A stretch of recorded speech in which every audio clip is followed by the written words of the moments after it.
Hi, Sarah. Thanks so much for coming back in. I know it's been 3 months, and that is, worth celebrating. And so I just want to spend a second to tell you how proud I am of you. And I know it's just been a journey for you. Yeah. Yeah. Last session was really difficult talking about just your journey with infertility and some of the things that you've been struggling with. And so I wanted to check in today and see if that's a good place to start and what else you had on your agenda for us to talk about. Yeah, I think it's been really hard. My husband and we've been trying for 6 months to get pregnant, and we're nowhere near um, a pregnancy. And, something happened last night. I was, scrolling through social media. I had a kind of a rough day at work, and I decided to, just relax, go on, and just try to have a little mindless moment. And another girlfriend, um, posted that she was pregnant with her third baby, and they did this really lovely, gender, pregnancy announcement. And I had this moment where I was really happy for her. I was really, because she's a beautiful friend. We have a great friendship. And then I was just the sense of frustration and Yeah. this sense of just, why not me? Right? Yeah. Why not me? So I don't know. I'm struggling. I'm struggling. Yeah, it sounds like you're feeling torn and correct me if I'm wrong. I'm going to make some assumptions about your feelings and really I need you to let me know if that's on the money or not, right? But I can imagine that part of it from what you've talked about in the past is the shame, guilt, and then, anger, right? And grief and then like you said being happy for your friend. So does that feel like that resonates for you? Absolutely. It's this constant struggle of, intuitively I know as a woman, getting pregnant should be a simple thing, right? Or at least that's what you're told. Yeah. You spend your life trying to, not get pregnant, right? And all these measures to do that, and then you're worried, and then when you finally make the decision, okay, I'm in a space and an environment where I want that, now it becomes, clinical.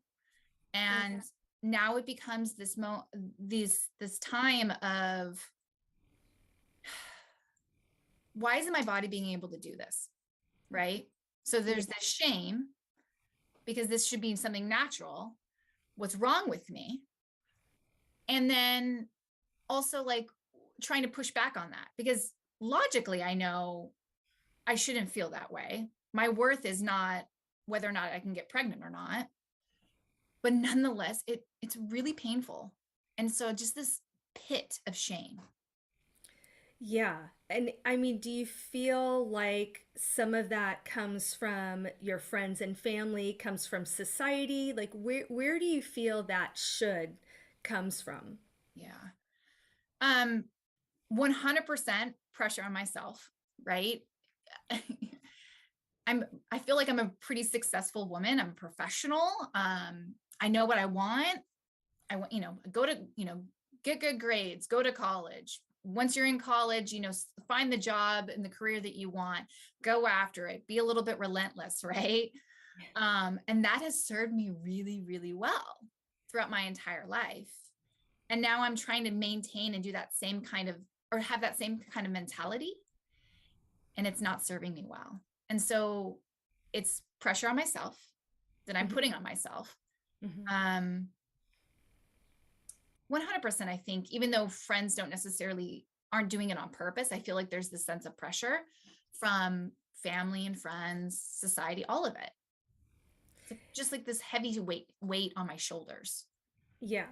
And then it sounds like there's some body betrayal, right? It's like you said before, to use your word, should, right? I should be able to get pregnant. Women should be able, this shouldn't be hard, right? And now all of a sudden, that's not the experience. And so I wonder if some of the anger is also at just your body, of your body not doing what it, quote, should be able to do. Yeah. I don't think I thought of the word betrayal. I think I'm still feeling this sense of shame, but betrayal really fits. Okay. It really does fit. It fits. It makes it feel, again, like I keep going back to, my body should be able to do this. Why isn't it doing this? And I feel betrayed. I feel betrayed. Yeah, and especially when you're talking about your friends and their pregnancy reveals, and last week we were talking a lot about, this sort of toxic, positivity, like it's okay, you're young, like all of these things that people say, and that just seems to solidify that shame and guilt even further. Yeah. I was having a talk with a girlfriend, and again, there was not that, I don't think she knew what she was doing. I don't think she knew that it was painful. And I don't know if I'm just being oversensitive too, because I think that there's some of that. But she was rubbing her belly, and we're sitting there having this conversation. And we sat down, and she goes, and the waiter came, and the waiter was saying, well, can I get you guys anything to drink? And she goes, oh, you can have a cocktail. I can't have one. And she like started to rub her belly. And again, she wasn't trying to be mean. She wasn't trying to be, any of that. But it almost was like this big sign over my head, like, she can't get pregnant. Right. I don't know. Yeah, and that's, I think it would be so much easier if people were being malicious, right? And they Yeah. were mean, because then you just say this is a toxic relationship and I don't need it, Right. right? But what do you do when, like we talked about in the beginning, on the one hand you're so excited for her, and on the other hand it's just a knife in the back, right? And it's not, I don't think family and friends know what to say or what we want them to say. So if you could do that, that scenario all over again, and go and have lunch and say something differently, what would you want her to know? How could she support you? I think it would have been nice not to have her like point out that I could have the cocktail versus, or that she like displayed it so publicly. I think that felt a little rough. Yeah. Um, Maybe not rubbing her belly in front of me, Yeah. because again, I know it wasn't malicious. It just it just was painful. It was just so Yeah. painful. Got my, and again, like I got my period 2 days before, so I'm in this stage of like reeling, you know, and then I have to do it all over again this month, right? Yeah. And So you talked a little bit in the beginning of this disconnect where, it feels mechanical or scientific, right? And so I'm wondering if some of this too is getting in the way of the connection you feel with your husband as well. yeah, absolutely. It's become, I describe it almost kind of like this weird cycle where, Mhm. you start at the beginning of the month, and, you're at zero. And then, okay, we're getting to ovulation week, right? So then now we have to be clinical. Like, I hate to say it like that, or at least that's how it's become. Mhm.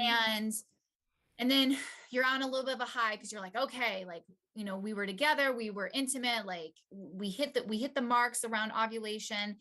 And now it's this waiting period, right? For the 2 weeks.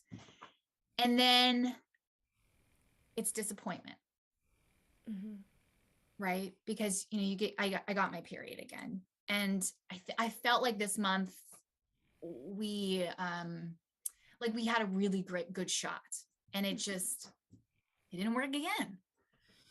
And we're nearing that mark where then I'm going to have to go talk with a fertility doctor. I'm going to have to, I've had girlfriends that have had to do fertility treatments, IUIs or IVFs, or, whatever route that they have to do. And that's intimidating. Yeah. That's scary. I don't know if I want to do that, but I know that I really want a baby. So I don't So know. before we talk about that piece, do you feel like your husband is supporting you, or does he show his sadness or guilt and shame, anger when you get your period? No, he's very supportive. He's wonderful. He's so mellow. He's just so mellow. And so he's like, we'll get it. don't worry, it'll happen soon, right? So again, it's this sense of trying to comfort. Yeah. And I know that's the intention. And it's authentic and it's real and it's, and I know that he knows that I'm not, that I'm in pain, right? Yeah. Um, but again, it just feels a little dismissive sometimes, right? Sure. It's So, happening to me. yeah. So, is there something that he could do better? If you gave him a script, how could he validate your experience in a way that would make you feel heard, not better, right? I don't want to say that you're just magically going to feel better. That's not the case, Right. right? Is there something that he could do where you walk away feeling like at least he understands, right? That he understands what I'm going through better.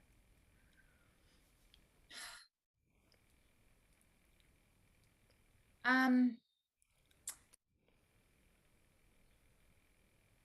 he's doing all these really lovely things. We'll go out to dinner, we'll do things, he'll try to remind me and say, like, when we do have a baby, like, we're not going to be able to pick up and just go to dinner whenever we want, right? And so he's trying to help keep it all in perspective for me. And so he is doing that. And that is really helpful because that is true.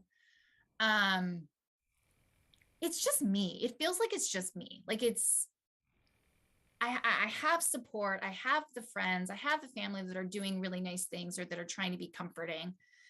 I think it's part of it's just me being in this negative headspace because I just feel that sense of betrayal that you talked about, right? Or that sense of shame. Yeah, you feel like you're on an island, even though you have support. It's just you. Yeah. Mhm. Yeah, absolutely. Because again, it's, I'm the one that, I'm doing the ovulation test, or I'm doing or I'm waiting, impatiently, right? Um, for the pregnancy test to be positive. Yeah. So, yeah. And then I think it's grief. Is that a fair word to say? When you get your period, you sort of start this grieving process all over again. Does that feel like that fits and resonates for you? Yeah, absolutely it does. It, you know, another month down the drain, another, goal not, the goal's not met, right? Um, and I'm sad because I want to be a mom. Um, and I'm wondering if it's just not going to happen for me. And that feels really sad too, right? Yeah, I think, the one thing I would like for you to take away from today's session is that whatever your emotional experience is, it's yours. Um, Yeah. and, for some people, there's a lot of grief and loss. There's a question of spirituality. There's a question of ability. And for other people, um, it's this, you know, constant moving forward. Well, I'll just keep trying. I'll keep trying. I'll keep trying. And I think that they disconnect, right, from how they feel in their experience. And I don't know if there's a right way. In fact, there isn't a right way to process this.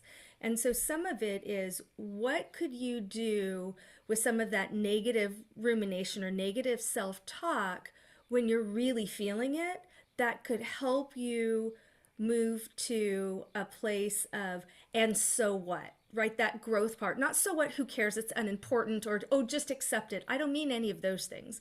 What I mean is, how do you take it and say, okay, this is happening to me right now, and I'm allowed to feel whatever I feel about it. And so what do I do with that? What does that mean for me now? What does that mean for me tomorrow? Right. What would that look like for you? I think, I am a perfectionist. And so if you hadn't figured that out already, right? Right? Um, and I talked about it a little bit earlier that my determination has always gotten me to whatever goal that I was looking for, right? Um, and so I've used that skill that I've developed um, in everything in my entire life. And I'm trying to apply that skill right now to this, Yeah. and it's not working, obviously. No, because it ain't perfect, right? There's nothing about Yeah. it that's perfect. Yeah. Why can't it be? I want it to be perfect, right? Right. Well, I um, think it goes back to that statement earlier, like, oh, it should be, right? Getting pregnant just should be easy. And so when it's not, right? I think there's this piece about grieving the dream. I have this dream of what I want my life to be like or what I envisioned my life to be like, and it's not going well. And it's not following that vision. And I think there's some grief with that too, right? yeah, absolutely. I feel sad. Yeah. Um, Logically, I know that, and again, every article says don't stress, don't stress, don't stress. Stress, prevents, pregnant, stress can be absolutely can be a barrier to getting pregnant, all of that, right? And so people are telling me not to stress. And then I'm just sitting in my thoughts, right? Stressing about it, right? And Like, and getting angry too, right? I mean, yeah, it's like if it were that easy, I trust if it were that easy, you would be doing it. Really, if it were that just don't stress. Oh, just don't be angry. Oh, just relax. If it were that easy, you would be doing it. yes. Um, I think, to answer your question, what can I do for me? I know I need to just give myself a little bit of, grace and space, right? Okay. What I know that I need to, I don't know if I want to use the word forgive myself. I don't know if that's appropriate, but I know that I need to, if I want to be sad, I should be able to be sad and not feel guilty about that too, on top of everything else. Right. Right. Exactly. Um, and if I'm having a rough day, I'm having a rough day. Right. Right. So, yeah.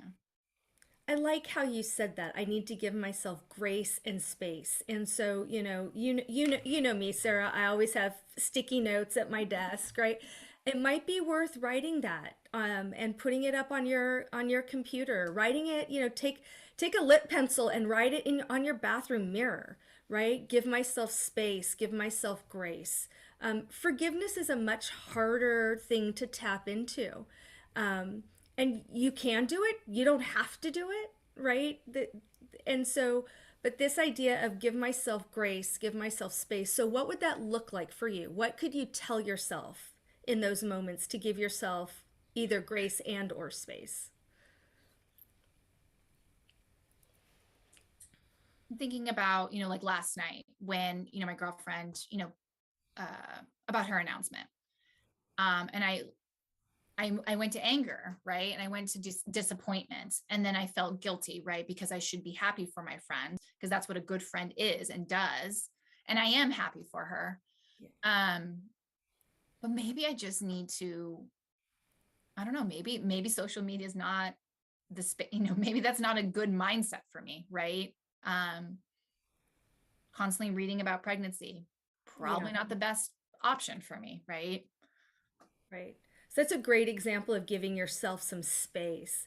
I think the grace part is it's okay for you to be angry.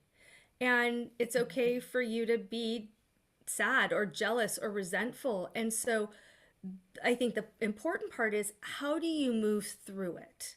Right? Can you lean into it and say, I'm going to allow myself to be angry for the next hour, and then it's time for me to let go of the anger, and then I'm going to be sad for the next hour, and it's okay for me to lean into that for a little while, and then I'm going to be happy for my friend. Right? Like so, Yeah. can you channel some of that instead of saying I shouldn't feel this way, I'm going to check it, Yeah. because that's actually when trauma starts.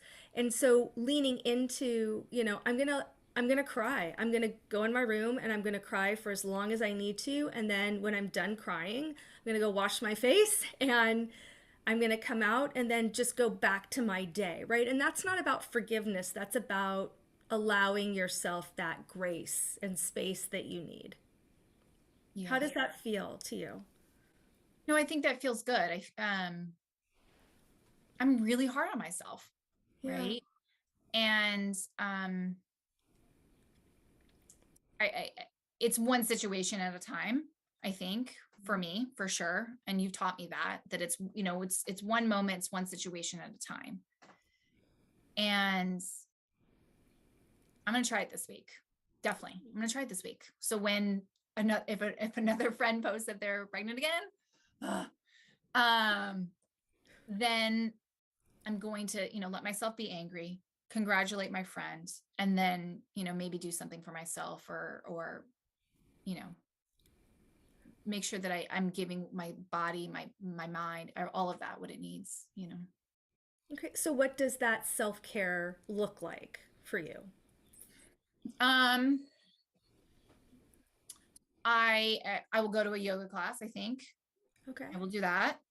Um, maybe have a, if I want to, if I feel up for it, have a glass of wine maybe, because when I'm pregnant I can't do that.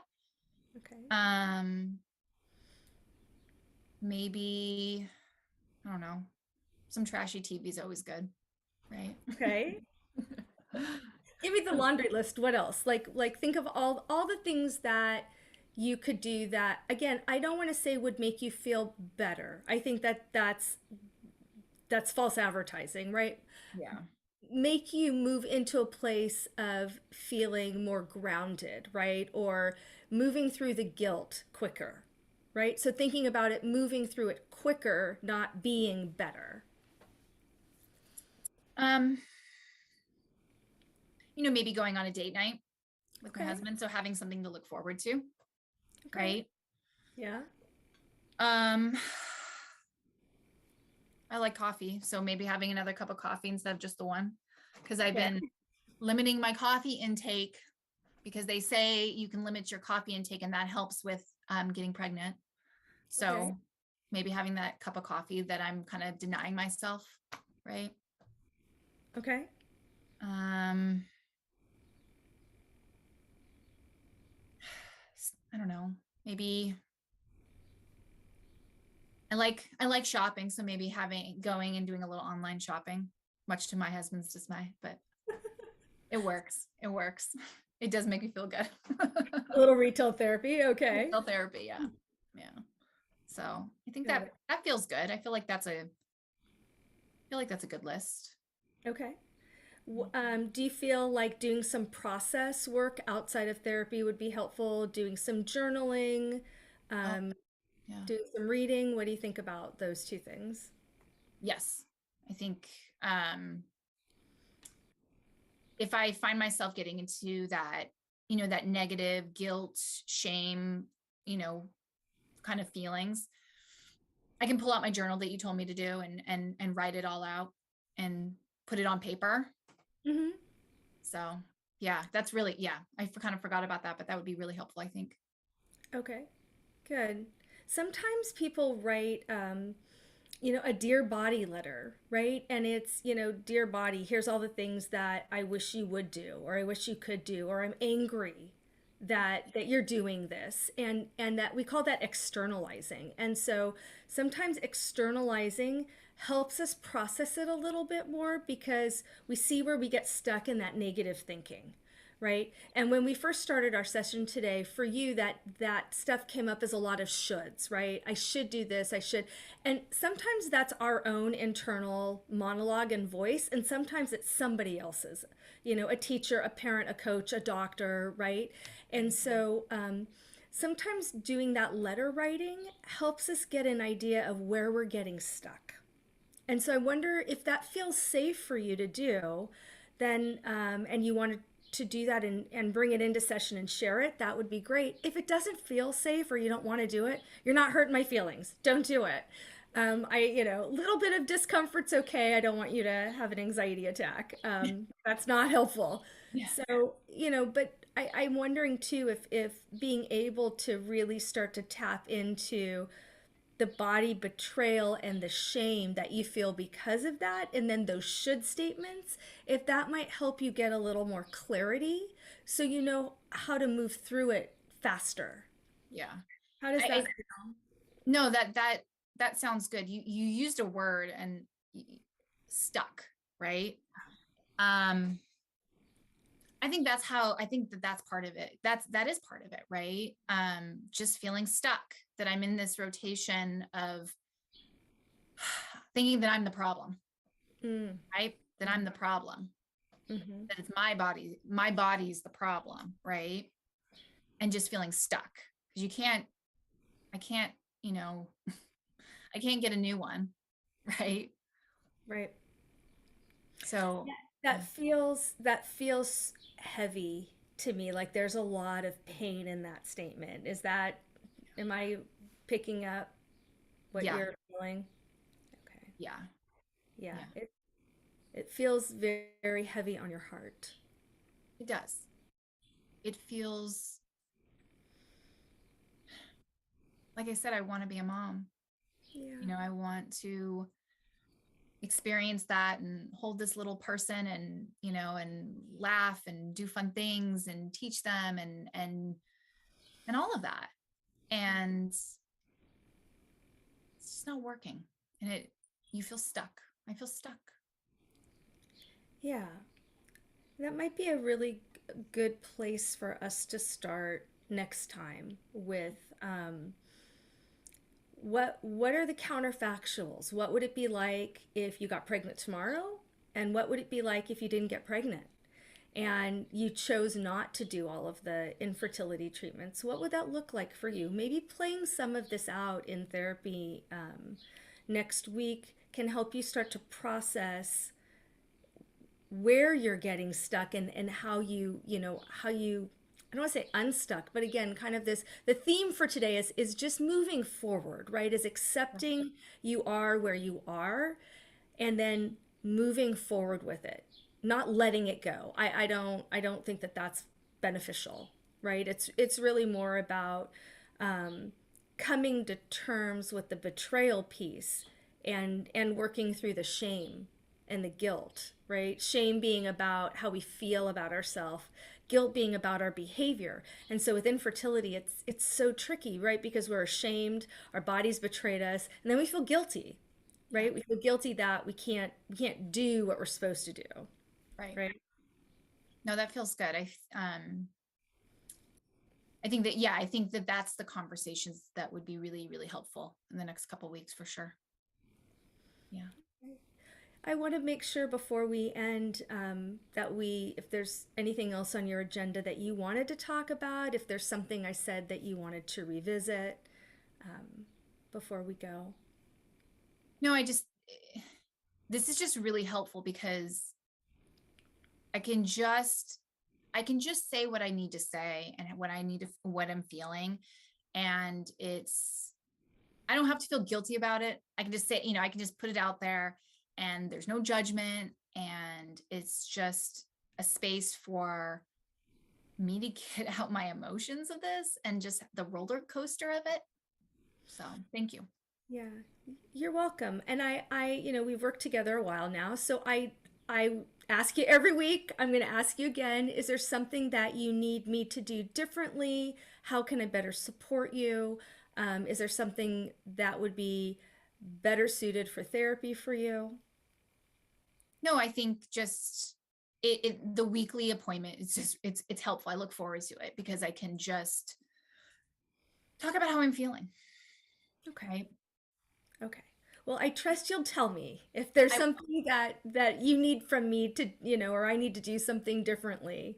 That we have that rapport and there's a lot of theory and techniques out there and there's definitely not a one size fits all model. So, we have a couple of skills just to recap. We talked about, working with the negative self-talk, doing some journaling, maybe writing a letter, implementing self-care. Those were the four things we talked about today. And if one of them works once, cool. If none of them work, let me know. There's other things we can try, right? And so bringing yourself back to that. If something's not working, there's a different thing that we can try to see if you get a little bit of movement so you're not feeling so stuck. Yeah, I think I'm gonna go home and do the Dear Body letter. I think that that'll be helpful. Yeah. Great. Great. Well, thanks so much, Sarah, for making time and coming in. Like I said, it marks our 3-month anniversary together, which is huge. This is really hard work and it's painful. It's just so very painful. And I joke with you and say therapy's not fun, right? Right. Um, but I just really appreciate you showing up and being vulnerable and willing to just honor me with how you're feeling and allow me to be a part of your journey. And thanks so much for coming in. I look forward to seeing you next week. See you next week. Okay.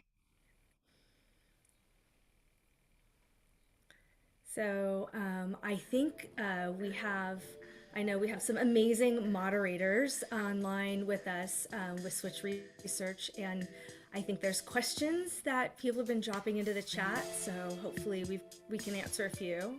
Mhm. Yeah.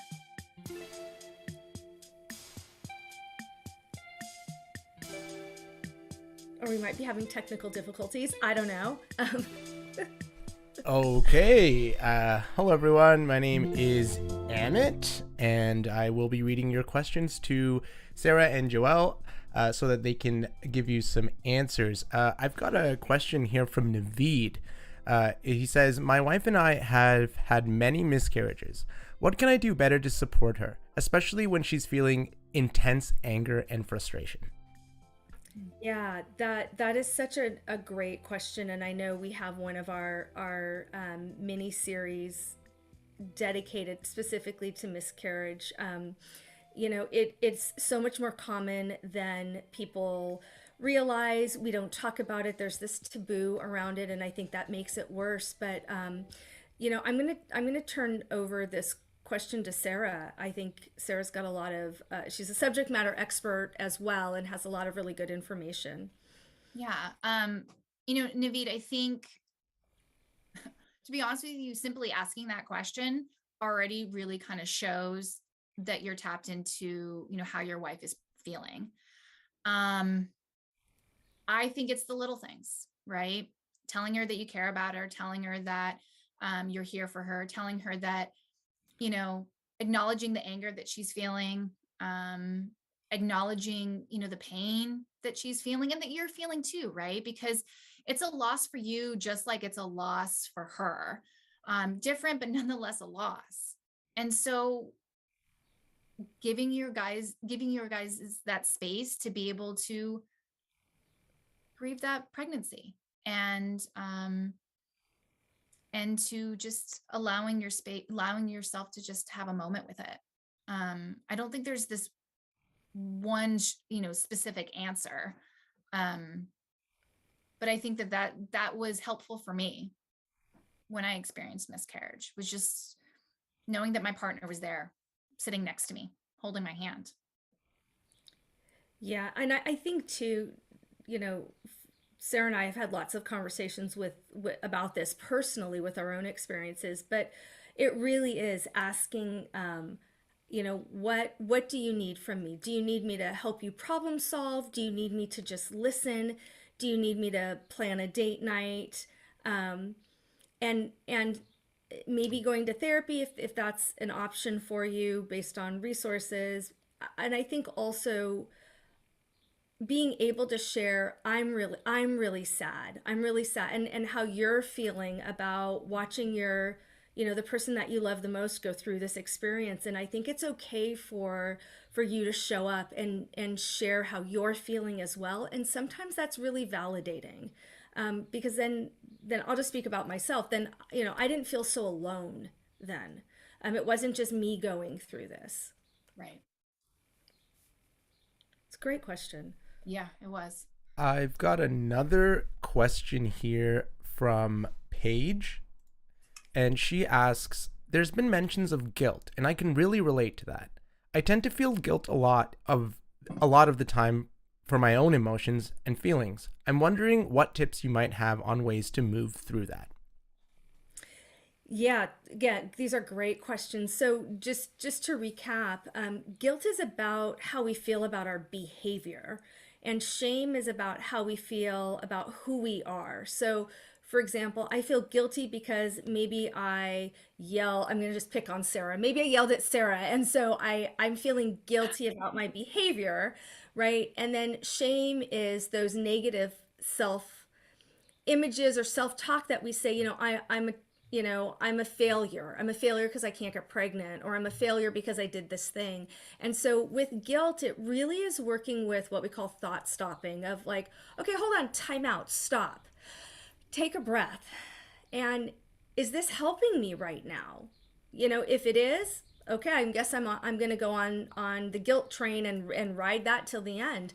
And if it's not helping, what do I need to do right now? And then that process work, the journaling really with guilt and shame is super helpful, because it helps us sort of outline where we're getting stuck. And so sometimes when you can see it on paper, you can see it in front of you, and having that conversation with somebody, a therapist or someone that you trust, you can start getting to the root of what that negative self-talk is. We call them core beliefs, and it comes down to things that are not rational and they're not logical. So a core belief could be that I'm unlovable, I'm unworthy, I'm not capable. And so much of the negative self-talk and guilt that we feel is tapped into these core beliefs that we develop at a really young age. And it's not conscious. And I know this stuff, sometimes this stuff sounds so easy or simple.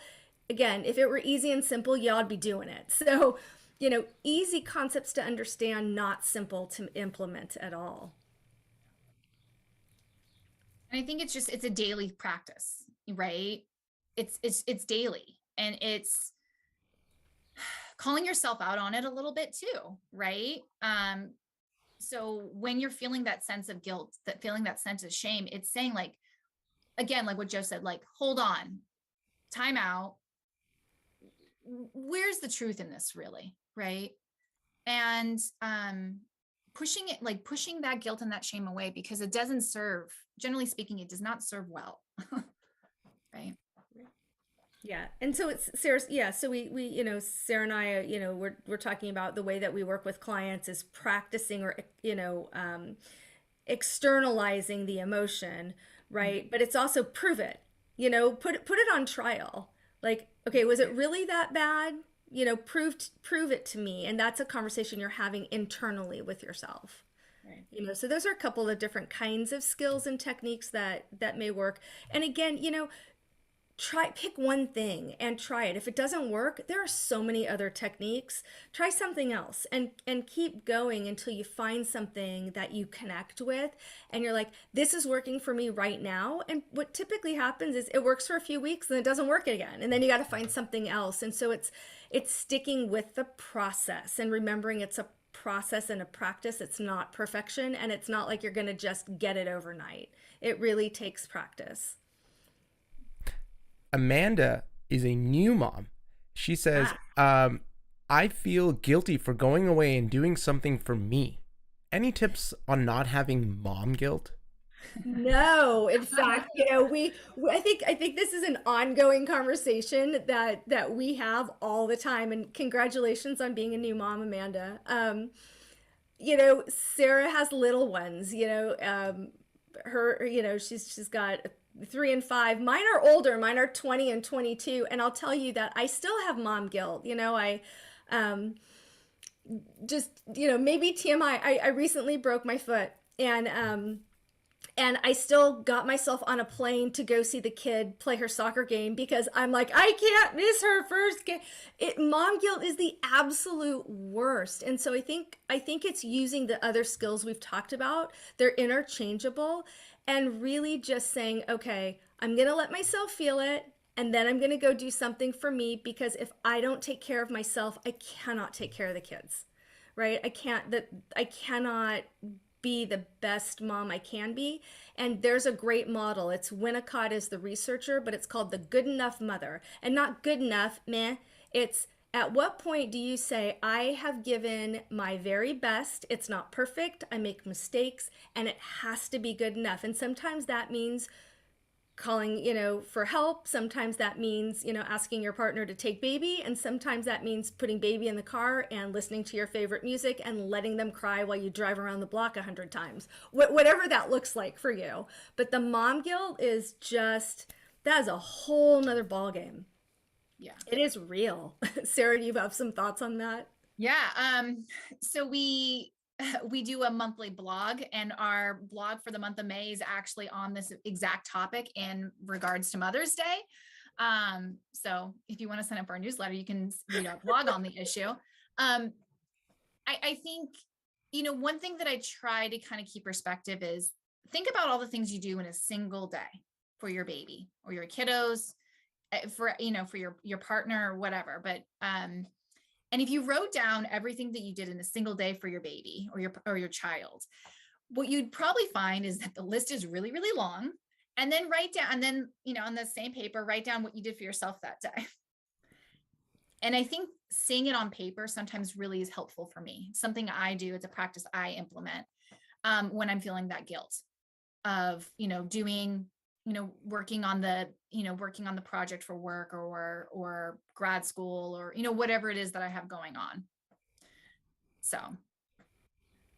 And asking for help. It's one thing that it's still really hard for me to do. It took me a long time to learn how to do. I certainly didn't do it great in the early years. But asking just, even just having a friend, hey, can you just come over and hang out with me? Right? While I just, hold baby, nurse baby, give baby a bath. Can you just come and have a grown-up conversation with me? And sometimes that helps, you Yeah, know. absolutely. Absolutely. Sage wants to know, what are some things I can do for my friends who are also going through miscarriages? I'm not even thinking about having kids yet, so I find it hard to relate to their pain, but I want to support them. Yeah. Sarah, you want to start this one off? I know you've got Yeah. lots of thoughts. Um, just checking in. I think as as women, we often don't want to feel like the nuisance, right?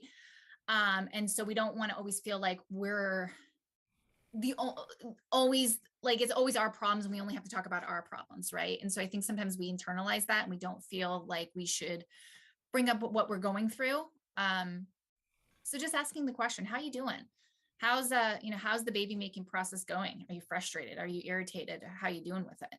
Um, Checking in is really powerful. It doesn't feel like it's a big thing. Um, but sometimes it's just the checking in that it really can be supportive and helpful. Yeah, I know for me personally, and then also with clients, the all the things that we, again, we think we're supposed to say. Oh, I'm so sorry. Oh, you're really young. Oh, there's time. Like all again, we call it toxic positivity. But oh, I'm sorry. There are things that people naturally say because they don't know what to say, and that's really painful. And so I found that what helped me the most in those times and what my clients seem to resonate with is just owning it, saying, you know what, Sarah, I don't know what to say right now, and not but, and I'm here. What do you want me to sit with you? Do you want me to hold your hand? Do you want to go do something? We actually don't have to talk about it if you don't want to, and I can listen if you do. And sometimes just owning, I don't know what to do in this moment for you. I love you and I'm here for you is all the help in the world, because there were times where I would say, I just want you to sit with me. I don't actually want anything, and I don't even want to talk about it. And then there were other times where I needed that support and I needed to talk about it. And the shame is so overpowering, and it's hard when people who love you the most are trying so hard to empathize and sympathize, and then they don't know what to do. So sometimes just giving them the script is really helpful when you're going through it, but also when you're sitting with somebody that you love, being able to just say, I want to be here for you. I don't know how. Is there something that feels good to you? I think we have one last question here from Ian. He says, how do you respond to someone that offers toxic positivity as a response to your concern? I love this question, and I feel like I always get it wrong personally. I love this question. I think sometimes, what we typically do, we go, oh, thanks, or great, or, you can see it in the body language. Um, and I think having assertive boundaries and not aggressive or mean, but being able to say, I know that you're trying to help, and that actually hurts my feelings. And what I would prefer is that you say, I'm here for you, right? I'd rather, and so sometimes it sounds like it's calling out and being cruel. And if we use I statements, I hear you, and I hear that you're trying to offer your support, and it's really hard for me to hear right now. Doesn't sound accusatory. And so it's one way that we can set our boundaries and combat this without saying, that was inappropriate, or, I don't appreciate, and you see what I mean? So really turning it back and saying, this is how I'm feeling about what you said, and I know that you care about me. I need to hear it differently. And I put my hand on my chest, and I really try and bring the focus back in on me, so it doesn't sound like I'm being defensive or attacking. You know. Sarah, do you have another thought on that one? No, I thought you said that beautifully. I think it's trying to maintain that boundary for yourself a little bit, right? Whenever you can, because it's the process in itself of it's painful. And so if you can hold a little bit of a boundary to protect yourself a little bit, it's needed. Yeah.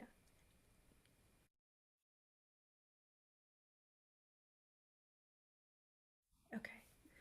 Gosh, well, thank you all so much for joining us. This is the first YouTube live that we've done with Switch Research. I'm so excited to be a part of it. I know Sarah's so excited to be a part of it. We've got 3 more to go, and we sort of take you through the next episode. We're going to talk about miscarriage and loss and the process of getting pregnant.